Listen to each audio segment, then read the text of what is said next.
بسم اللہ الرحمن الرحیم۔ حدیث مبارکہ۔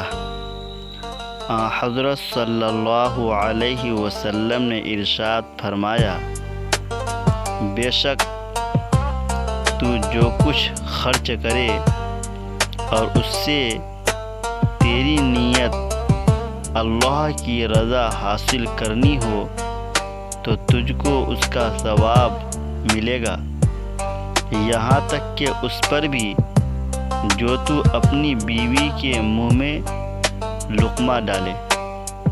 یہ بخاری شریف کی روایت ہے۔ حدیث نمبر 56 ہے۔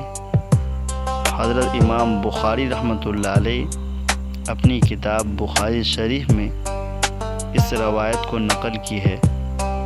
حضور پاک صلی اللہ علیہ وسلم نے اس حدیث پاک سے پوری امت کو بہت ہی بہترین ترغیب دی ہے کہ انسان جو عمل کرتا ہے اگر اس کی نیت صحیح ہو تو اللہ تبارک و تعالی اس کی اس نیت پر بہت بڑا اجر عنایت فرماتے ہیں، یہاں تک کہ انسان جو کماتا ہے اس کمائی کا لقمہ اگر بیوی کو منہ میں ڈالے تو لقمہ ڈالنا بھی ثواب ہے۔